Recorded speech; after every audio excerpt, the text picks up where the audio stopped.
During the big protest at the ICE building here, at least one ICE worker called Portland police for help multiple times and said police did not show up. It's why lawyer Sean Riddell is now threatening to sue. I understand Mr. Wheeler disagrees with the President of the United States. And I understand that disagreement may have a lot of merits, but he doesn't get to take it out on the citizens and people who work for ICE. Riddell represents the union that covers the ICE workers. He said one time the employee was trapped in their car by protesters. Officers did not come to help, but instead met the employee several blocks away to take a report.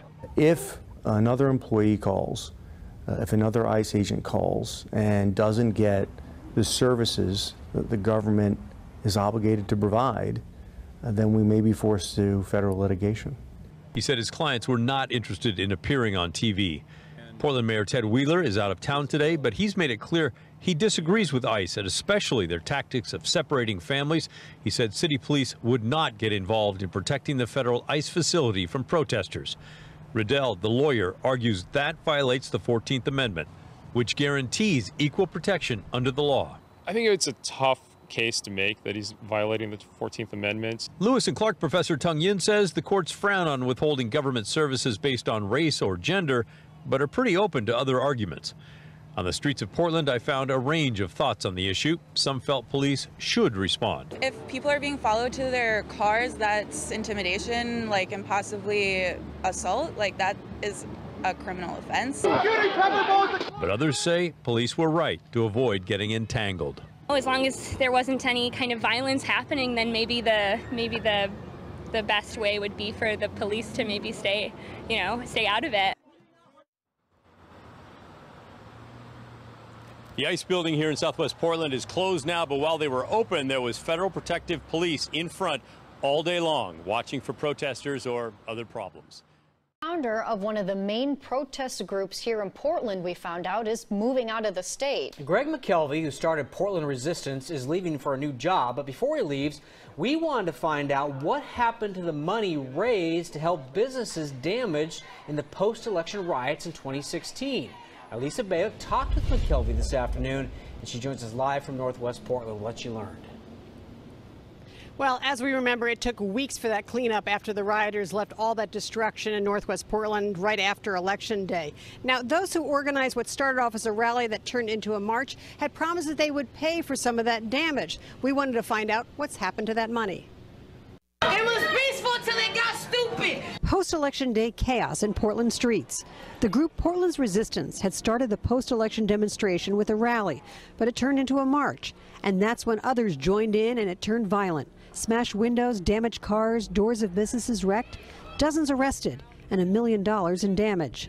Portland's Resistance distanced itself from the rioters. Its members helped clean up efforts. And the leader, Greg McKelvey, set up a widely publicized GoFundMe account to raise money to help with repairs. $54,000 donated to the fund over a couple of months. I was only able to find one small business that had received a $2,400 check for damages. Today, I asked Portland's Resistance leader what happened to the rest of the money. How much money was dispersed? I don't have exact figures on me. I know that a vast majority of it was dispersed. McKelvey says $50,000 was given out. Some money does remain to help in case it's needed after another event. I asked for names of some of the people or businesses who were paid from the donations. He told me he wants to respect their privacy. There were a lot of concerns about people wanting to remain private, especially when it was on the individual level and they didn't want to be targeted by either side of the political spectrum in the city. I did ask if he would contact some of those paid to see if they would talk with us. He told me that will take some time since it's been a couple of years. But he did say at least 25 businesses and individuals were paid out of the fund. Now, McKelvey is moving to Atlanta to work for a nonprofit housing organization. Meanwhile, Portland's Resistance, his organization, will remain and still very active. In fact, I found out they have a rally tomorrow at Pioneer Courthouse Square at noon. Live in Northwest Portland, Lisa Balick, KOIN 6 News. Good questions, Lisa. Thank you.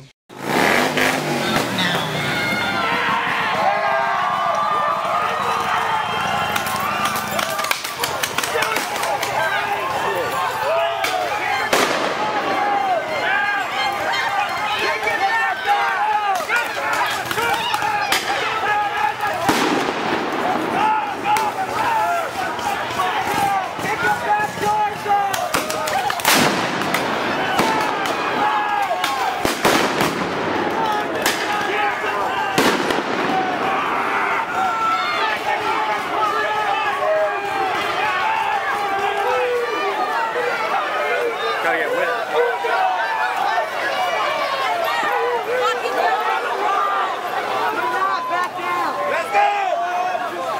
Let's stick together!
You guys got shot? Yeah. Somebody just got shot in the head.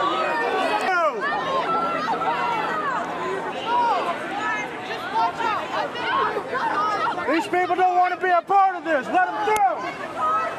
Let the cars through. It doesn't matter. They don't want to be a part of this. Let them through. We could have gone through.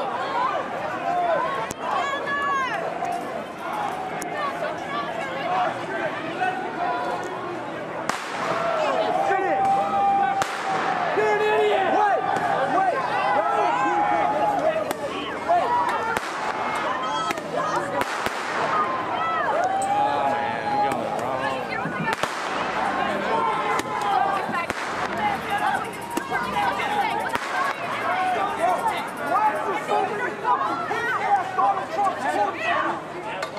To you, I say, stop whining.